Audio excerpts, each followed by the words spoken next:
नमस्कार दोस्तों, मैं प्रदीप मिश्रा स्वागत करता हूं आपका आपके अपने YouTube चैनल अभिज्ञान हिंदुस्तानी में।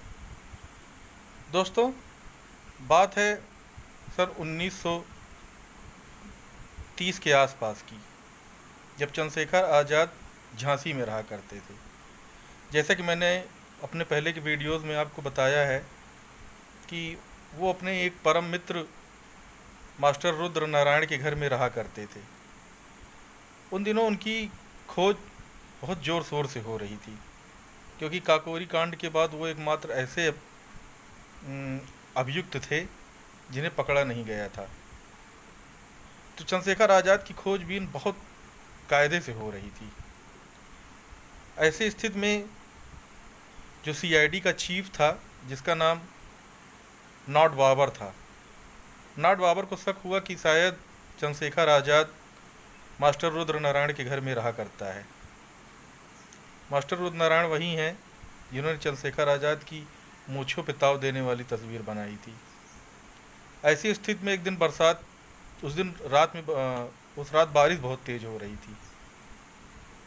नॉट बाबर अचानक मास्टर रुद्र नारायण के घर पहुंचा, उनको घर से बाहर बुलाया। जब मास्टर साहब उससे मिलने गए तो बातचीत के दौरान मास्टर साहब को नॉट बाबर ने एक ज़ोरदार थप्पड़ मार दिया। ये चीज़ चंद्रशेखर आज़ाद छुप के देख रहे थे।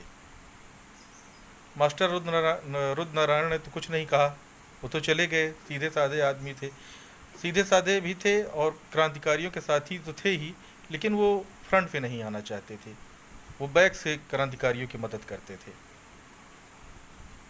जब अपने प्रिय मित्र मास्टर रुद्र नारायण को थप्पड़ खाते देखा चंद्रशेखर आज़ाद ने, तो उनका खून खौल उठा। उन्होंने नॉट बाबर को सबक सिखाने का तुरंत फैसला कर लिया। तो जैसे ही मास्टर रुद्र नारायण वापस अपने घर पहुँचे, वैसे ही आज़ाद थोड़ी देर बाद चंद्रशेखर आज़ाद पहुँच गए ठीक उसके सामने, नॉट बाबर के सामने। चेहरे पर उन्होंने कपड़े से चेहरे को ढका हुआ था ताकि पहचान में ना आ सके, क्योंकि उस समय वो नॉट बाबर को मारना नहीं चाहते थे, सिर्फ सबक सिखाना चाहते थे। नॉट बाबर ने पूछा कि तुम कौन, इतनी रात में क्यों टहल रहे हो? आज़ाद ने कहा कि मैं वही हूँ जिसे तुम बहुत बेसब्री से ढूंढ रहे हो। नॉट बाबर ने कहा, ओह, तो तुम डरपोकों की तरह तुमने ये मुंह पे कपड़ा क्यों पहन रखा है?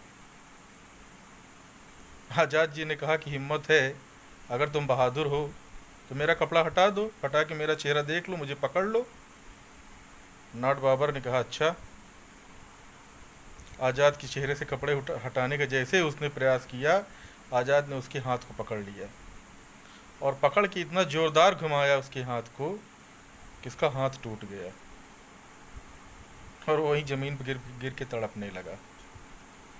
तो दोस्तों, इतने वीर थे चंद्रशेखर आज़ाद, किसी को डरते नहीं थे। तो दोस्तों, आगे की जानकारी फिर आपको आगे देता रहूँगा। तब तक के लिए जय हिंद, जय भारत।